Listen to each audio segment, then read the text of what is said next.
بسم اللہ الرحمن الرحیم الحمد للہ رب العالمین الحمد للہ الذی ہدانا لہذا وما كنا لنہتدی لولا ان ہدانا اللہ لقد جاءت رسل ربنا بالحق الصلاة والسلام والتحیت والاکرام علی سید اشرف الانبیاء والمرسلین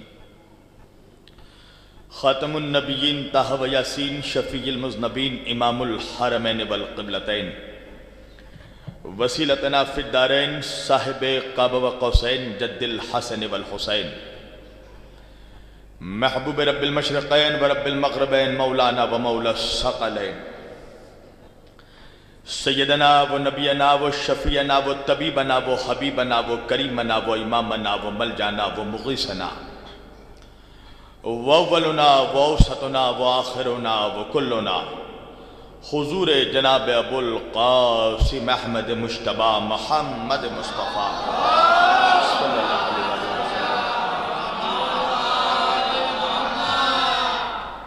وَأَهْلِ بَيْتِهِ الطَّيِّبِينَ الطَّاهِرِينَ الْمَعْصُومِينَ الْمَظْلُومِينَ الْمُنْتَخَبِينَ الْمُنْتَجَبِينَ الْغُرِّ الْمَيَامِينَ وَأَصْحَابِهِ الْمُتَّقِينَ الْمُنْتَخَبِينَ الْمُنْتَجَبِينَ وَلَعْنَةُ اللَّهِ عَلَىٰ أَعْدَائِهِمْ أَجْمَعِينَ من يومنا هذا إلى قيام يوم الدين أما بعد فقط قال الله تعالى في الفرقان الحميد والمحكم كتابه المجيد وقوله الحق بسم اللہ الرحمن الرحیم قد جاءکم من اللہ نور وکتاب مبین صدق اللہ المولانا العلی العظیم وبلغنا رسولہ النبی الامین الکریم ونحن علی ذلک لمن الشاہدین والشاکرین والحمد للہ رب العالمین۔ ایک بار دیگر درود پڑھے پر محمد و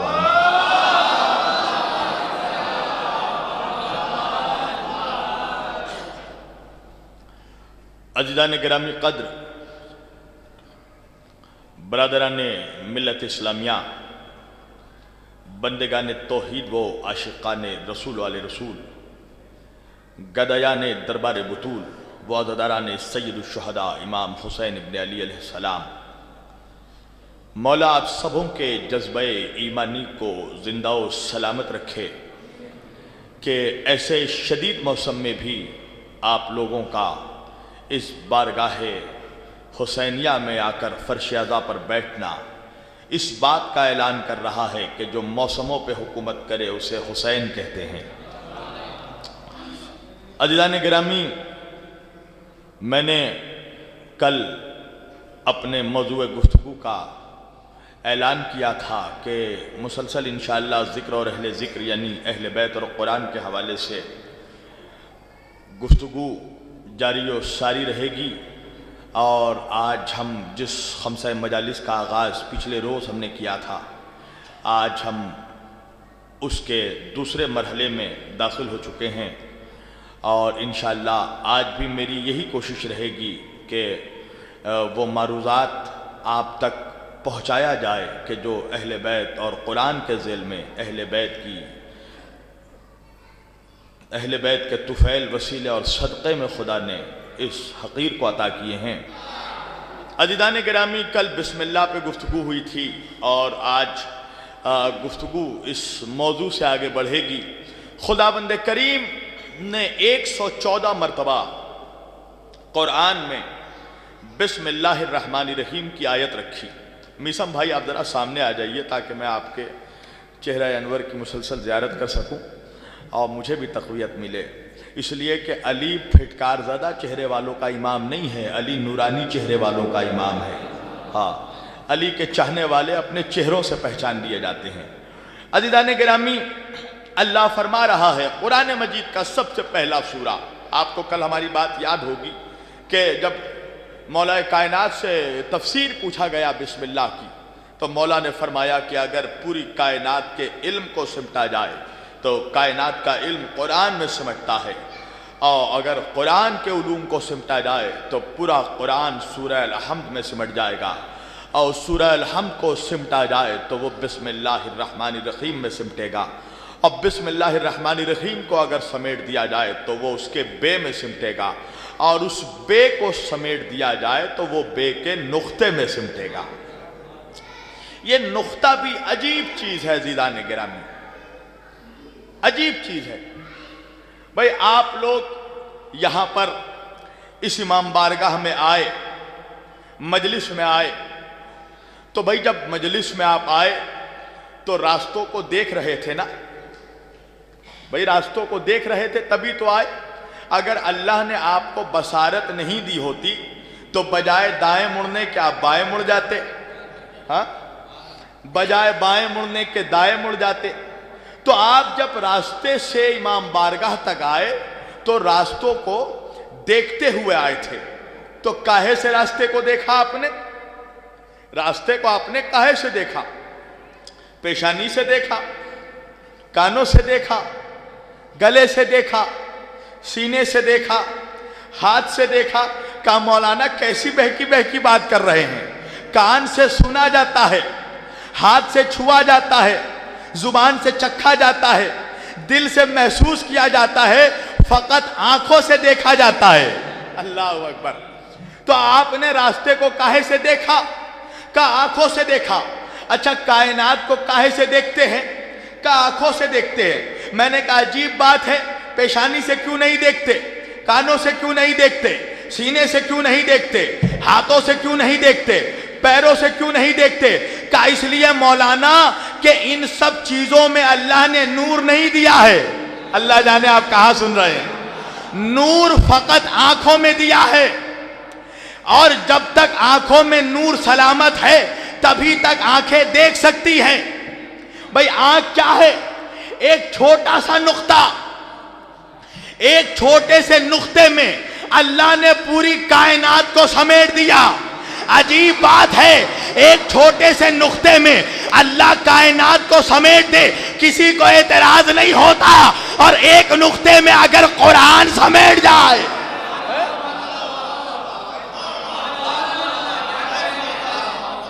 پریشان ہو جاتا ہے مولوی۔ اللہ آگے بڑھ کے کہہ رہا بسم اللہ الرحمن الرحیم، شروع کرتا ہوں اللہ کے نام سے جو رحمان و رحیم ہے۔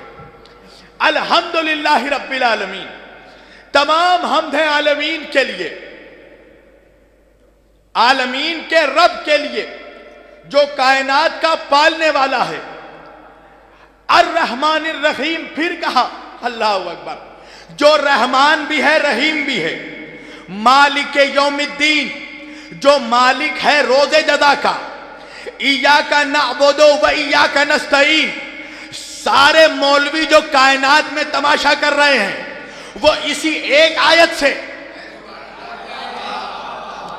کہا، اللہ قرآن میں کہہ رہا ایاک نعبد و ایاک نستعین، اللہ کی عبادت کرو، اللہ کی عبادت کرو، اللہ سے مدد مانگو۔ ہم تیری عبادت کرتے ہیں، تجھی سے مدد مانگتے ہیں، تو پھر اللہ کے علاوہ غیر اللہ سے مدد مانگنا شرک ہوا نا؟ اللہ کے علاوہ غیر اللہ سے مدد مانگنا کفر ہوا نا؟ میں نے کہا مولوی یہ بتا کہ کٹ ملا زیادہ شریعت جانتا ہے یا رسول اللہ زیادہ شریعت جانتے تھے؟ کا کیا مطلب؟ میں نے کہا یہ بتا کہ جب نبی خیبر کے میدان میں نماز پڑھ رہے تھے تو کیا اس آیت کو نہیں پڑھا؟ ایاک نعبد و ایاک نستعین، کہا بے شک پڑھا، اور جیسے ہی اس آیت کو پڑھا نماز پڑھنے کے بعد یہ آواز دی، نادے علی مزار العجائب۔ اللہ جانے بھائی نہیں پہنچا میرا مجمع، یا رسول اللہ قرآن کہہ رہا ایاک نعبد و ایاک نستعین، اللہ سے فقط مدد مانگ لو، فقط عبادت اللہ کے لیے۔ آپ کیا کہہ رہے ہیں؟ بھائی عبادت اللہ کے لیے، مدد صرف اللہ سے مانگو۔ آپ علی کو پکار رہے ہیں، اللہ کہہ رہا ہے عبادت فقط اللہ کے لیے۔ آپ کہہ رہے ہیں النظر الی وجہ علی عبادت، علی کے چہرے کو دیکھنا عبادت، علی کا ذکر سننا عبادت، علی سے محبت کرنا عبادت۔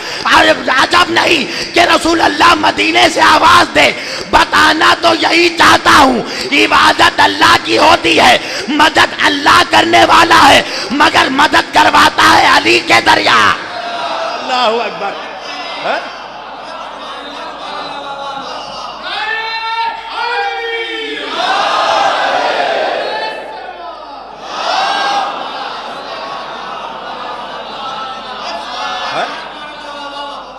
مدد کرنے والا تو وہی ہے مگر وہ کسی کے ذریعہ مدد کرواتا ہے.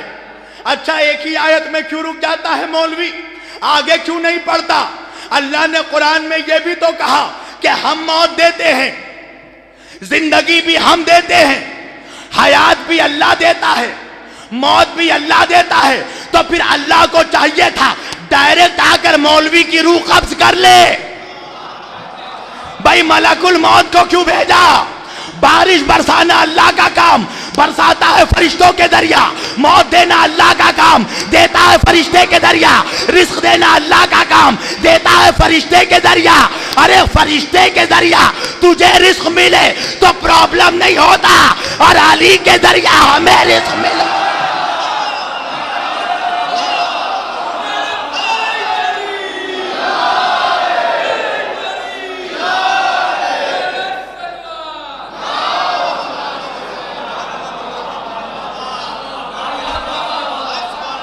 عجیب بات ہے.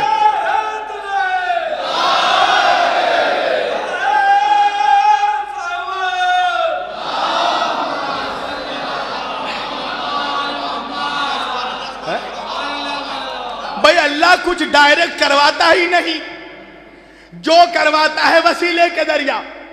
ایاک نعبد و ایاک نستعین. پھر مولوی آگے بڑھا، کیا کہا؟ اہدنا الصراط المستقیم، قائم کر ہمیں سیدھے راستے پر. اچھا اس میں بھی مولوی ڈنڈی مارتا ہے. وہ مولوی ہی کیا جو ڈنڈی نہ مارے، کوئی ترجمہ. بھائی ہم اور آپ بھی نماز پڑھتے ہیں.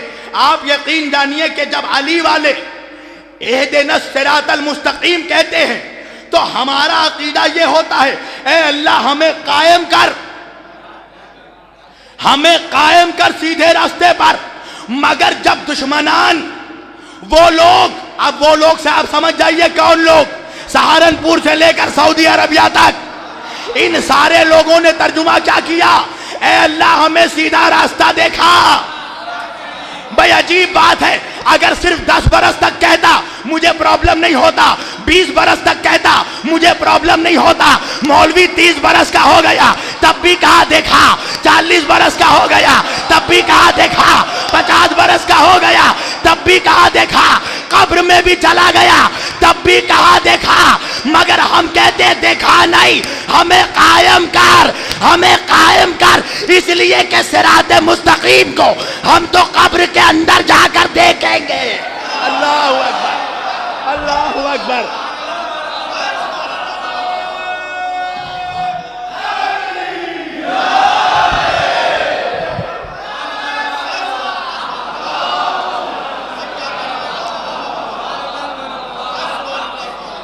ہمیں معلوم ہے یہاں قائم کر، دیکھنا تو ہے ہی قبر میں.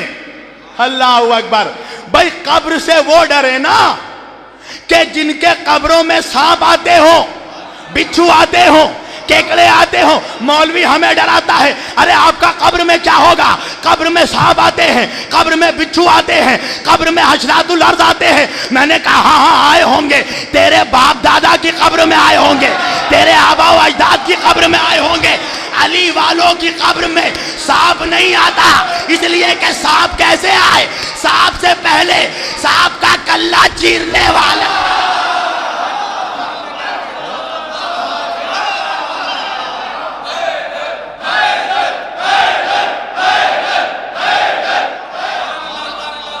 اہدنا الصراط المستقیم. پھر آگے بڑھ کے مولوی یہاں تک نہیں رکتا. اہدنا الصراط المستقیم، قائم رکھ سیدھے راستے پر. کس کا راستہ؟ صراط الذین انعمت علیہم، ان لوگوں کا راستہ جن پر تو نے انعام نازل کیا. عجیب بات ہے، مولوی کہتا ہے نماز میں اللہ کے علاوہ کسی کا خیال نہیں آنا چاہیے، کسی کا خیال نہیں آنا چاہیے. الحمدللہ رب العالمین اللہ کا خیال، الرحمن الرحیم اللہ کا خیال، مالک یوم الدین اللہ کا خیال، ایاک نعبد و ایاک نستعین اللہ کا خیال، اہدنا الصراط المستقیم اللہ کا خیال. مگر اس کے بعد جو آیت پڑھا صراط الذین انعمت علیہم، تو اب کس کا خیال آیا؟ کہا ان لوگوں کا خیال جن پر انعام نازل ہوا.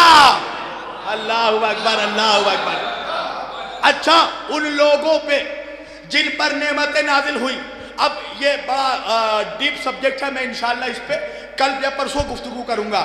آج میں صرف نعمتوں کے اقسام بتاتا ہوں آپ کو. ایکچول نعمت کیا ہے وہ میں انشاءاللہ کل یا پرسوں کسی مجلس میں بتاؤں گا. مگر وہ نعمتیں جس کو سارا عالم اسلام شمار کرتا ہے، وہ نعمتیں کیا ہیں؟ اللہ کہہ رہا ہے ان پر جن پر نعمتیں نازل کی. مولویوں نے نعمتوں کا ترجمہ کیا کیا؟ کہا نعمت سے مراد روٹی، نعمت سے مراد دال، نعمت سے مراد سبزی، نعمت سے مراد پھل، نعمت سے مراد اچھا چلیے ان چھوٹی چھوٹی چیزوں کو چھوڑیے.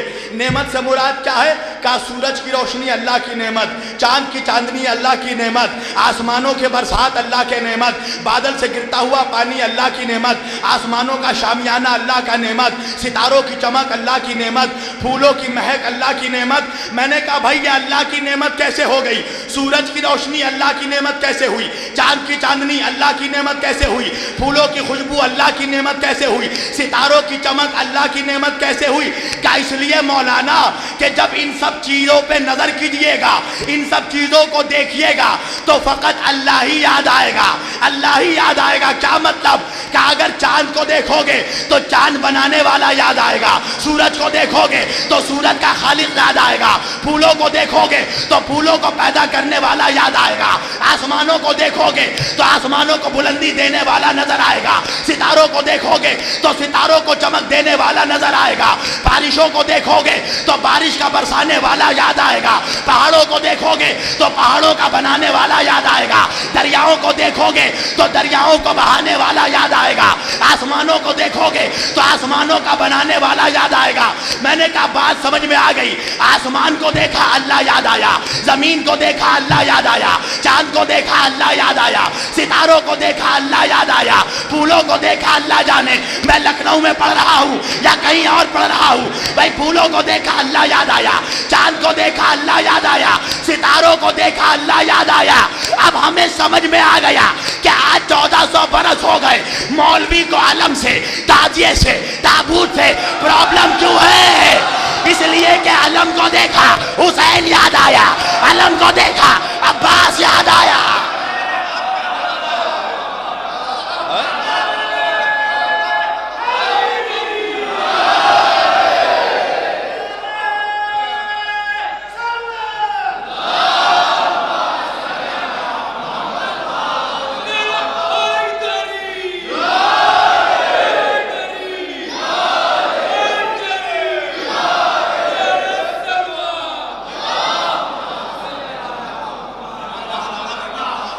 بات پہنچ رہی ہے؟ اب سمجھ میں آیا 1400 برس سے مولویوں کو پریشانی کیوں ہے. علم کو دیکھا عباس یاد آیا، تعزیے کو دیکھا حسین یاد آیا، تعزیے کو دیکھا حسین یاد آیا، تابوت کو دیکھا کربلا والے یاد آئے، سہرے کو دیکھا اکبر یاد آیا، مہندی کو دیکھا قاسم یاد آیا. یہ زمانے کے مولوی چاہتے ہیں کہ یہ سلسلے رک جائیں تاکہ زمانے والے اہل بیت کو یاد نہ کر سکے. اس لیے کہ پرابلم تو انہیں بھی ہوتا ہے کہ زمانے والے فقط حسین کو کیوں یاد کرتے ہیں، حسین کو کیوں یاد کرتے ہیں، ہمارے باپ دادا کو کیوں یاد نہیں کرتے، ہمارے باپ دادا کو کیوں یاد نہیں کرتے. ہاں بھائی اس زمانے میں ہم تو سب کو یاد کرتے ہیں، اپنوں کو بھی یاد کرتے ہیں، دشمنوں کو بھی یاد کرتے ہیں. بھائی علم دیکھا عباس یاد آیا، تعزیہ دیکھا حسین یاد آیا. اسی طرح جب ہم نے ذاکر نائک کا چہرہ دیکھا یزید یاد آیا.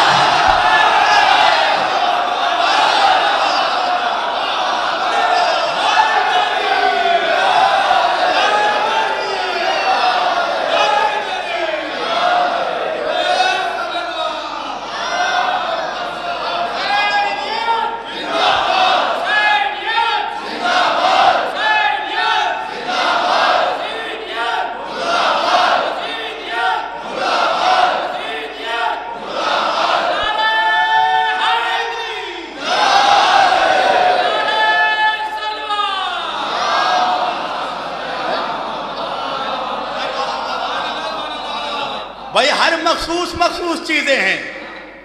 پہلم کو دیکھ کر عباس یاد آیا، تازیہ کو دیکھ کر حسین یاد آیا، ذاکر نائک کا چہرہ دیکھا یزید یاد آیا، توصیف الرحمان کا چہرہ دیکھا ابن زیاد یاد آیا، برادر عمران کا چہرہ دیکھا شمر ذی الجوشن یاد آیا۔ کون کہتا ہم یاد نہیں کرتے؟ ہم تو اپنوں کو بھی یاد کرتے ہیں، دشمنوں کو بھی یاد کرتے ہیں۔ یہ تو مخصوص چیزیں ہیں۔ بھئی اگر آیت یہاں تک رک جاتی ہے اہدنا الصراط المستقیم صراط الذین انعمت علیہم، میں بھی رک جاتا۔ آیت نے آگے بڑھ کے کہا غیر المغضوب علیہم ولا الضالین، ان لوگوں کا راستہ نہیں جن پر تیرا عذاب نازل ہوا، جن پر تیرا عذاب نازل ہوا۔ اب جا کر دیکھ لو کس پر عذاب نازل ہوا، اس پر کس پر عذاب نازل ہوا۔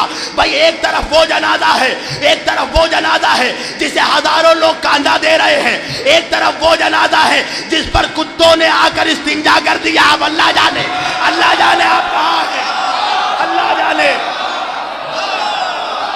بھئی میں نے لکھنؤ میں تاریخ پڑھ دیا۔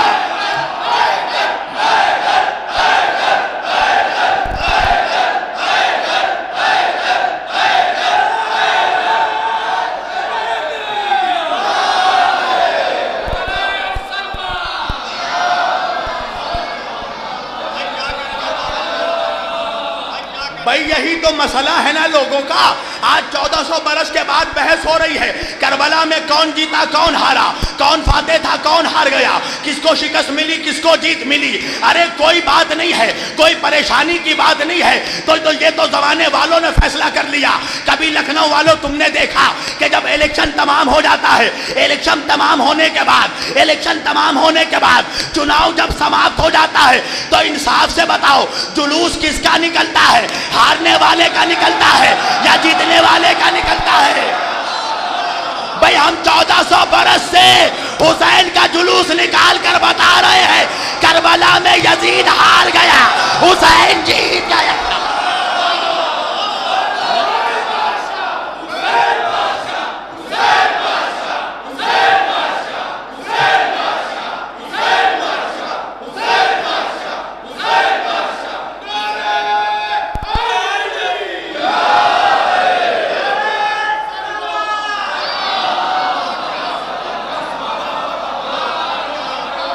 اب تک بات سمجھ میں نہیں آئی کون جیتا کون ہارا۔ ایک شخص کربلا کے واقعے کے بعد امام سجاد کے پاس آیا اور آ کے کہنے لگا چوتھے امام سے، امام یہ بتائیے کربلا میں کون جیتا کون ہارا، یزید جیتا یا آپ کے بابا جیتے، کون جیتا کون ہارا؟ امام نے کہا جا مسجد جا 2 رکعت نماز پڑھ کے آ۔ سننا امام کا جواب، میرا جواب نہیں۔ کہا مسجد جا اور 2 رکعت نماز پڑھ کر آ۔ وہ دوڑتا ہوا مسجد گیا، تیزی سے نماز ادا کی، نماز ادا کر کے واپس آیا، آ کے چوتھے امام کی بارگاہ میں ہاتھ جوڑ کے کہنے لگا امام آپ نے حکم کیا تھا نماز پڑھنے جا، میں نماز پڑھ کر آ گیا، اب مجھے جواب دیجئے کربلا میں کون جیتا کون ہارا؟ امام نے کہا یہ بتا کہ جب تم مسجد جا رہا تھا تو تم مسجد پہنچ گیا یا کسی نے تیرا راستہ روکا؟ کہا امام کسی نے راستہ نہیں روکا۔ کہا اب تو ہی سمجھ جا، اگر کوئی راستہ روک دیتا تو یزید جیتا، اگر تو پہنچ گیا تو بابا۔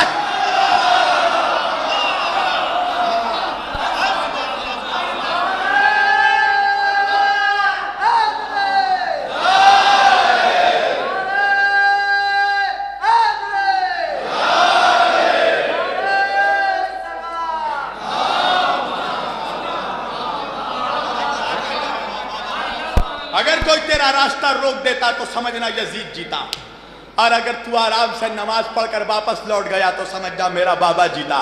اللہ اکبر۔ تو یہ نعمتیں جو تمہیں ملی ہیں مسلمانوں، یہ نماز و روزہ و حج و زکوٰۃ، یہ ساری نعمتیں ہیں، یہ عبادات، یہ نعمت صدقہ ہے حسین ابن علی کا جو آج تم تک پہنچائے۔ کب تک تم جدا کر کے رکھو گے؟ قرآن اور اہل بیت کبھی جدا نہیں ہو سکتا، یہ دونوں آپس میں کبھی ڈیوائیڈ نہیں ہو سکتے۔ میرے شہر میں سن 2012 میں اخبار مشرق، ہمارے بنگال کا روزنامہ اخبار ہے، اس کے فرنٹ پیج میں ایک نیوز چھپی، فرنٹ پیج میں حالانکہ جن لوگوں نے نیوز چھاپا ان لوگوں کا عقیدہ کچھ اور ہے، مگر یہ اللہ کا معجزہ ہے کہ حق سر چڑھ کر بول، کوئی نہیں چھپا سکتا۔ اس اخبار میں آج بھی میرے پاس موجود ہے، کسی کو چاہیے ہو تو میں واٹس ایپ بھی کر سکتا ہوں۔ فرنٹ پیج میں یہ نیوز چھپی، کیا کہا کہ یمن کے غاروں میں، یمن کے پہاڑوں میں آثار قدیمہ کی کھوج ہو رہی تھی، انڈس سیولائزیشن کی کھوج ہو رہی تھی، اور آثار قدیمہ والوں نے جب ان غاروں کے اندر پرانے قدیم نسخوں کو کھنگالا، غاروں کو جا کر غاروں میں ریسرچ کیا، تو ان کو ایک بہت ہی قدیم غار کے اندر قرآن مجید کا ایک نسخہ ملا۔ اب وہ سائنسداں، وہ آثار قدیمہ کی کھوج والے، ان ایکسپرٹس لوگوں نے کہا کہ یہ قرآن کا جو نسخہ ہے یہ کم از کم 1200 سال پرانا نسخہ ہے، 1200 years old، 1200 سال پرانا نسخہ ہے۔ اگر خبر یہاں تک ہوتی تو میں آپ تک خبر نہیں پہنچاتا، مگر خبر نے آگے بڑھ کے کہا، آثار قدیمہ والوں نے کہا کہ قرآن تو 1200 سال پرانا تھا، مگر قرآن اکیلا نہیں تھا، قرآن کے ساتھ حضرت علی کی تلوار بھی موجود تھی۔ اللہ اکبر! قرآن مجید کے ساتھ مولا علی کی تلوار بھی موجود تھی۔ اب آپ پوچھے گا کیسے؟ بھائی مولا کی تلوار تو ذوالفقار تھی، ذوالفقار تو جنگ احد میں نازل ہوئی ہے، ذوالفقار جنگ احد میں نازل ہوئی ہے۔ جنگ احد سے پہلے مولا کے کئی تلوار تھے، اس میں سے ایک تلوار کا نسخہ اس 1200 سال پرانے قدیم قرآن مجید کے ساتھ پایا گیا۔ اللہ اکبر! قرآن آج بھی گواہی دے رہا ہے کہ دیکھو مجھے بچانے والا علی ہے۔ بھئی اسی لیے تو علامہ اقبال نے کہا نا کہ اسلام کے دامن میں بس اس کے سوا کیا ہے، اسلام کے دامن میں بس اس کے سوا کیا ہے، ایک ضرب ید اللہ، ایک سجدہ شبیری۔ علامہ اقبال نے اعلان کیا کہ اسلام کے دامن کو کھنگال کر دیکھ لو، اسلام کے دامن میں کچھ نہیں بچا، یا علی کی تلوار کا نام اسلام ہے، یا حسین کے سجدے کا نام اسلام ہے، یا علی کی تلوار کا نام اسلام، یا حسین کے سجدے کا نام اسلام۔ کیا مطلب؟ علامہ اقبال نے اعلان کیا کہ یا باپ نے سر کاٹ کے اسلام کو بچایا، یا بیٹے نے سر کٹا کے اسلام کو بچایا۔ یا باپ نے سر کاٹ کے بچایا، یا بیٹے نے سر کٹا کے بچایا۔ اسلام کے دامن میں بس اس کے سوا کیا ہے؟ یہ شعراء کا شہر ہے، آپ جانتے ہیں شاعری کے پیترے۔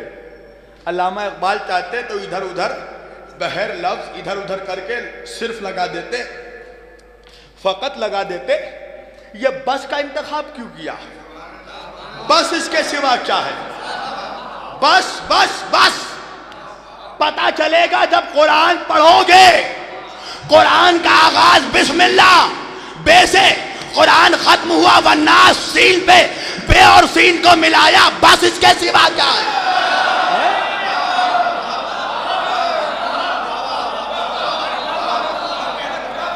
بس اس کے سوا کیا ہے؟ قرآن کو اہل بیت سے کیا جدا کرے گا مسلمان؟ اللہ اکبر! تو کیا سمجھتا ہے یہ تیرے ہاتھوں میں جو قرآن ہے یہ اوریجنل قرآن ہے؟ قرآن کیا کتابی شکل میں نازل ہوا؟ قرآن کتابی شکل میں کہا نہیں، قرآن ریویلیشن کے ذریعہ، وحی کے ذریعہ نازل ہوا۔ قرآن وحی کے ذریعہ نازل ہوا، کتابت یہاں آ کر ہوئی، قرآن کتابی شکل میں نہیں نازل ہوا۔ تو پتہ یہ چلا کہ ہمارے پاس جو قرآن ہے وہ اصل قرآن نہیں ہے، نقل قرآن ہے۔ نہیں پہنچا میرا مجمع، یہ اصل قرآن نہیں ہے، نقل قرآن ہے۔ کہا کہ مولانا اس کا بھی اتنا ہی احترام ہوگا جو اصل کا احترام ہے۔ نہیں سمجھے؟ ارے ہم امام بارگاہوں کا اسی لیے احترام کرتے ہیں، کربلا نہ پہنچ سکے، تعزیہ تو موجود ہے۔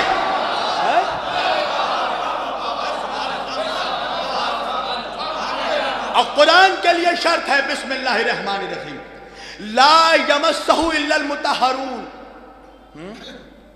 لا یمسہ الا المطہرون، قرآن کو کوئی چھو نہیں سکتا، کوئی ٹچ نہیں کر سکتا سوائے مطہر کے۔ آپ کہیے گا بھئی ہم بھی تو نہا دھو کے غسل ترتیبی کر کے وضو کر کے ہی چھوتے ہیں، چاہے جتنے بار غسل کر لو تم طاہر تو بن جاؤ گے، مطہر نہیں بن پاؤ گے۔ طاہر تو بن جاؤ گے، مطہر نہیں بن پاؤ گے۔ طاہر میں اور مطہر میں فرق بتاتا ہوں۔ میں اپنے گھر سے غسل کر کے نکلا، وضو کر کے نکلا، گھر سے باہر نکلا مسجد میں نماز پڑھتے ہوئے، ایک نالے سے گندا پانی گر رہا تھا، کپڑے میں چھینٹ پڑ گئی۔ شریعت کیا بتاتی ہے؟ یا تو کپڑے کو پاک کرو یا گھر جا کر دوبارہ غسل کرو، یا کپڑے کو پاک کرو یا گھر جا کر دوبارہ غسل کرو۔ کیا مطلب؟ کہ طاہر وہ ہوتا ہے، طاہر وہ ہوتا ہے جو پاک تو ہو مگر جب چاہے گندا ہو جائے۔ نہیں پہنچا میرا مجمع؟ طاہر وہ ہوتا ہے جو باطہارت تو ہوتا ہے مگر جب چاہے نجاست اس کے قریب آ سکتی ہے، مگر مطہر وہ ہوتا ہے جو نجاست کے قریب بھی نہیں جاتا، جو نجاست کے قریب بھی نہیں جاتا۔ اب اللہ قرآن میں کہہ رہا ہے لا یمسہ الا المطہرون، قرآن کو کوئی نجس نہیں چھو سکتا، قرآن کو کوئی ناپاک نہیں چھو سکتا۔ اللہ جانے لکھنؤ کا مجمع کہا ہے بھائی قرآن کسی نجس کے ہاتھوں میں نہیں آ سکتا، قرآن کسی نجس کے ہاتھوں میں نہیں آ سکتا، تو قرآن لانے والا کسی کافر کے گود میں نہیں پل سکتا۔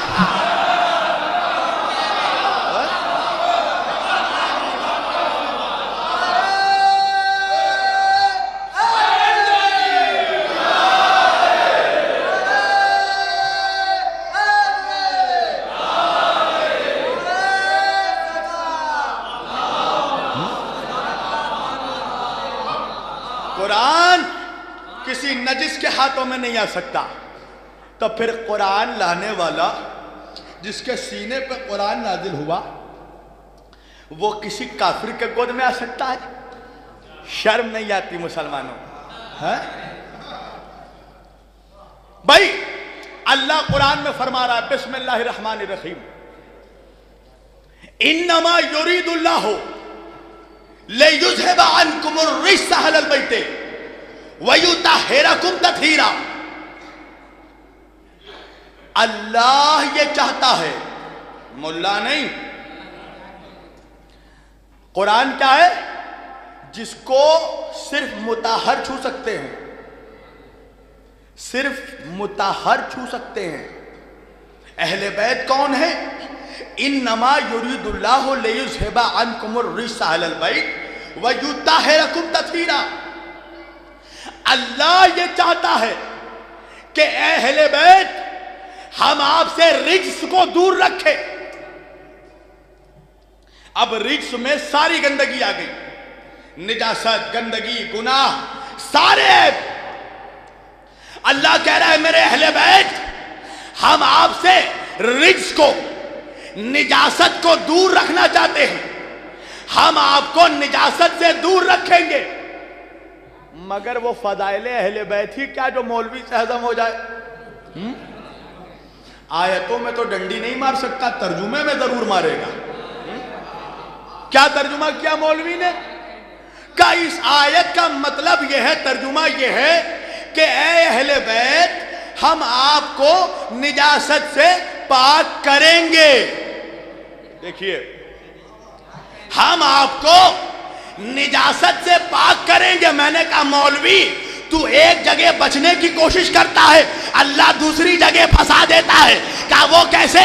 میں نے کہا اللہ سورہ رحمان میں آواز دے رہا ہے وَالسَّمَاءَ رَفَعَهَا وَوَضَعَ الْمِيزَانَ، ہم نے آسمانوں کو بلند کیا۔ کہا تو کیا ہوا؟ میں نے کہا اس کا یہ مطلب تو نہیں کہ آسمان پہلے نیچے تھا، کہا نہیں، اللہ بتانا چاہ رہا ہے کہ آسمانوں کو جب سے پیدا کیا تب سے اونچے ہیں۔ آیت تطہیر میں اللہ یہی بتانا چاہ رہا ہے اہل بیت کو جب سے خلق کیا یہ تبھی سے پاک ہے۔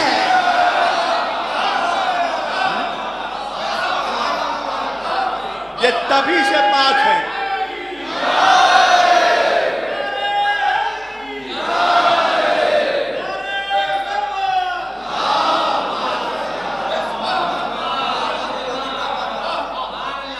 اس لیے کہ خلق کاہے سے کیا؟ خلق کاہے سے کیا؟ آپ کہیے گا مٹی سے، مٹی اس وقت پیدا نہیں ہوئی تھی، مٹی تو بیٹی ہے علی کی، علی باپ ہے مٹی کا۔ ہر چیز وہ کھول کھول کے پڑھنی پڑتی ہے۔ جب مولا سے جناب سیدہ کا عقد ہو گیا، کچھ دنوں کے بعد جناب سیدہ اپنے گھر آئی، ایک مرتبہ رسول اللہ کے ساتھ تنہائی میں بیٹھی اور بیٹھ کے کہنے لگی بابا مجھے اپنے سسرال میں اپنے گھر میں ایک بات سمجھ میں نہیں آتی۔ کہا سیدہ وہ کون سی بات ہے؟ کہا بابا جب رات کا وقت ہوتا ہے تو میں یہ دیکھتی ہوں کہ زمین علی سے گفتگو کرتی ہے، علی زمین سے باتیں کرتے ہیں، یہ کیا ماجرا ہے؟ کہا سیدہ تجھے نہیں معلوم کہ علی ابو تراب ہے؟ اللہ نے جب زمین کو پیدا کیا تھا، زمین کو حکم دیا تھا تجھے جو بھی مشکل آئے تو اپنے مشکل کشا سے کہنا۔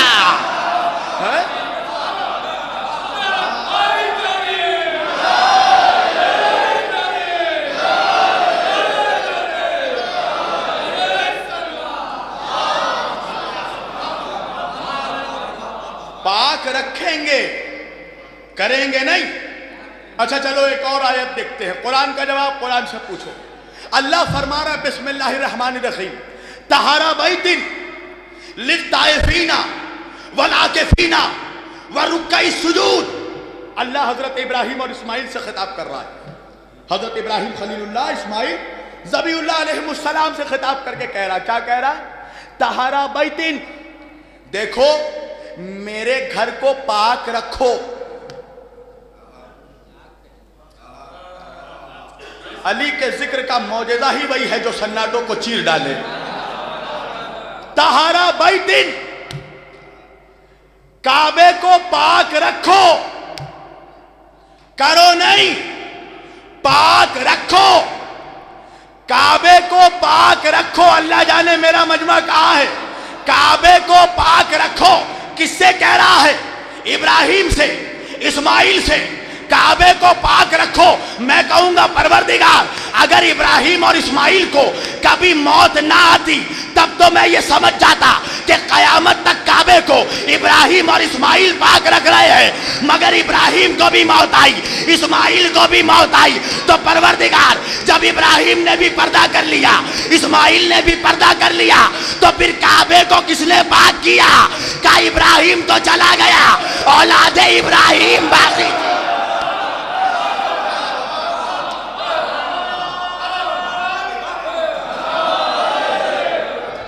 نہیں پہنچا میرا مجمع، اور ہلکا کرتا ہوں میں۔ طہارا بیت، دیکھو کعبے کو پاک رکھو، یہ آیت ہے بیت کے لیے، یہ آیت ہے بیت کے لیے۔ اور انما یرید اللہ لیذھب عنکم الرجس اہل البیت ویطہرکم تطہیرا، سورہ احزاب کی آیت تطہیر، یہ آیت ہے اہل بیت کے لیے۔ ایک جملہ کہنے دو، پتہ چلا یہ طہارا بیت یہ آیت ہے، یہ آیت تطہیر ہے بیت کے لیے، اور سورہ احزاب میں جو آیت ہے وہ آیت ہے اہل بیت کے لیے۔ اللہ جانے لکھنؤ کا مجمع کہاں ہے؟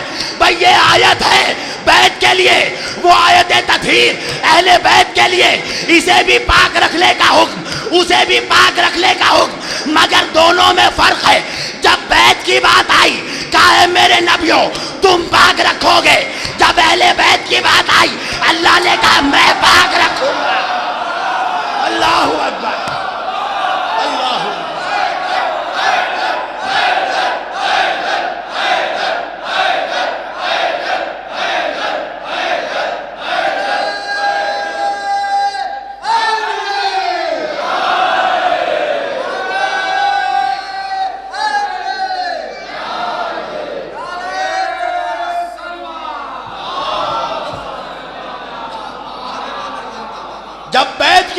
آئی, کہا اے ابراہیم و اسماعیل تم پاک رکھو.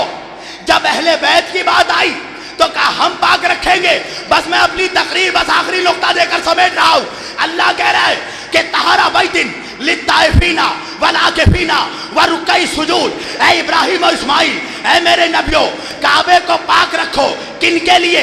للطائفین, طواف کرنے والوں کے لیے, والعاکفین, اعتکاف کرنے والوں کے لیے, ورکع, رکوع کرنے والوں کے لیے, والسجود, اور سجدہ کرنے والوں کے لیے. اگر اللہ فقط سجدہ کرنے والوں کے لیے کہتا میں رک جاتا, اللہ فقط رکوع کرنے والوں کے لیے کہتا میں رک جاتا, اللہ فقط طواف کرنے والوں کے لیے کہتا میں رک جاتا. مگر اللہ کہہ رہا ہے کعبے کو پاک رکھو, فقط سجدہ کرنے والوں کے لیے نہیں, رکوع کرنے والوں کے لیے نہیں, طواف کرنے والوں کے لیے نہیں, اعتکاف کرنے والوں کے لیے بھی. بھائی سجدہ تو سمجھ میں آتا ہے کعبے کے باہر ہوگا, رکوع تو سمجھ میں آتا ہے کعبے کے باہر ہوگا, طواف تو سمجھ میں آتا ہے کعبے کے باہر ہوگا, اعتکاف کیسے ہوگا؟ اب سمجھ میں آئی. علی آئے 13 رجب کو, کعبے سے نکلے 16.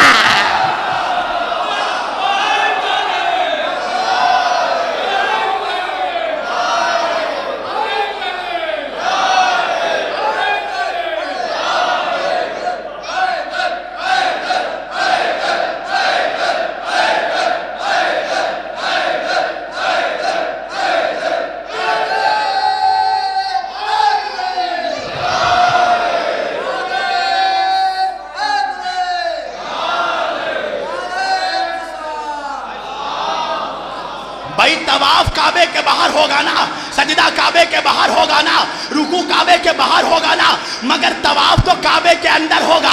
اب سمجھ میں آیا, میرا مولا آیا 13 رجب کو, ٹھہرا 16 رجب تک. یعنی اللہ علی بتا رہے ہیں کہ دیکھو میں کعبے میں آ کر اپنی زندگی کا آغاز اعتکاف سے کر رہا ہوں, عبادت سے کر رہا ہوں. تو بھائی علی کا کعبے میں آنا, علی کا مولود کعبہ ہونا, یہ تو قرآن سے ثابت ہے.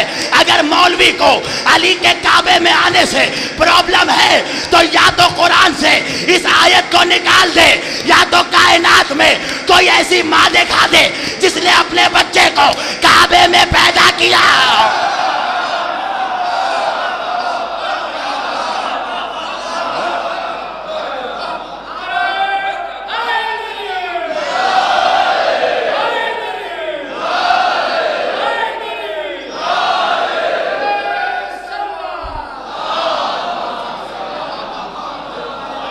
اللہ کیسے کائنات کا کوئی انسان علی سے مقابلہ کر سکتا ہے؟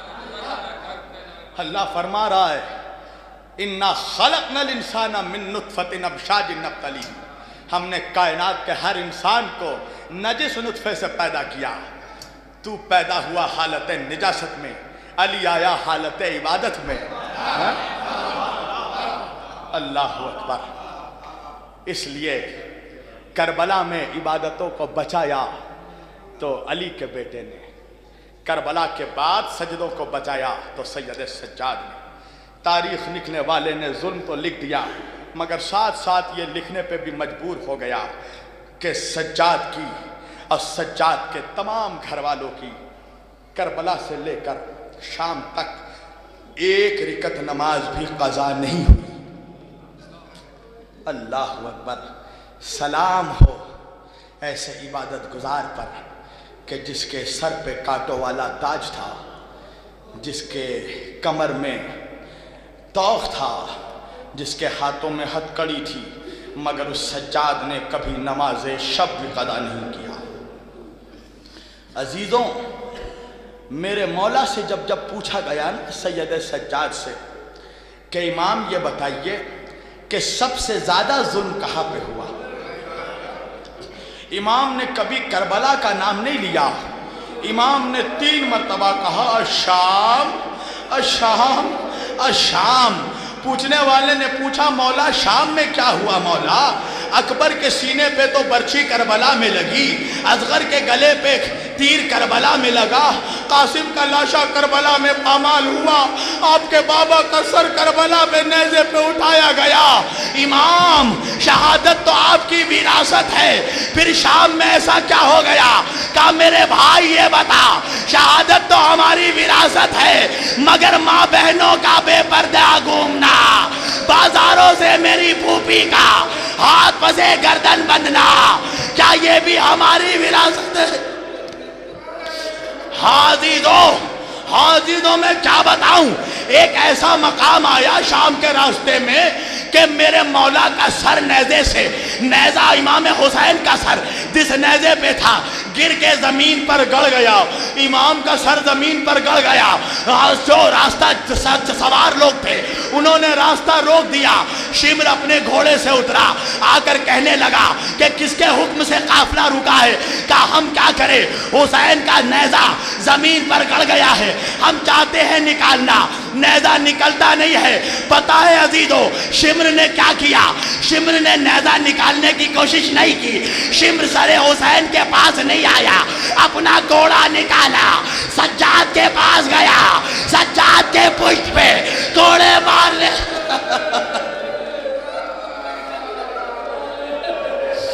سجاد کے پشت پہ تازیانہ مارنے لگا۔ زینب نے آواز دی، ارے میرا سجاد بیمار ہے، ظالم گھوڑے کیوں مارتا ہے؟ ایک مرتبہ شمر نے کہا حسین نے اپنا نیزہ زمین پر روک لیا ہے، حسین کا نیزہ نہیں نکلتا۔ حاضر و قاتل تھا مگر جانتا تھا، معرفت امام تھی، امام کے پاس آ کر کہنے لگا سجاد تو اپنے باپ سے بول کہ وہ آگے بڑھے ورنہ تجھے اسی طرح کوڑے مارے جائیں گے۔ حاضر و سجاد کوڑے کھاتا ہوا تازیانے ہوا بابا کے کٹے سر کے پاس آیا، آگے کہنے لگے امام بابا رکنے کا سبب کیا ہے؟ بابا ظالم تازیانے مارتا ہے، بابا ظالم کوڑے مارتا ہے۔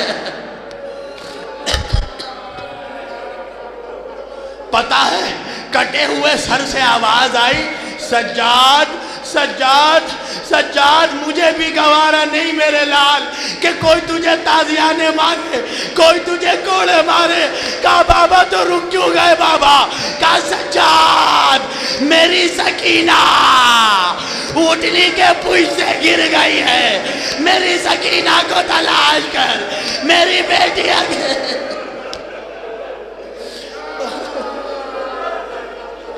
بس میں نے تمام کر دیا۔ زینب نے سنا، اونٹنی سے اتری، جنگلوں کی خاک جاننے لگی بی بی، سکینہ کہاں ہو؟ ایک جھاڑی نظر آیا، جب زینب اس جھاڑی کے پاس گئی بس میں نے تمام کر دی۔ کیا دیکھا؟ ایک نقاب پوش بی بی سکینہ کو گود میں لیے۔ زینب نے دیکھا، کہو بی بی آپ کون ہیں؟ آپ کون ہیں؟ میری سکینہ کو گود میں لے کر اب تک میرے سکینہ کو تماچے پڑتے رہے، کوڑے پڑتے رہے، آپ کون ہیں جو اتنی شفقت سے میری بچی کو گود میں لے کر بیٹھی ہے؟ عزیزو بی بی نے نقاب الٹا، کہا زینب تو نے بھی نہیں پہچانا، میں تیری ماں سیدہ، آجا میری بیٹی ماں کے گلوں سے لگی۔ او اماں تب کہا تھی جب شمر میرے سر سے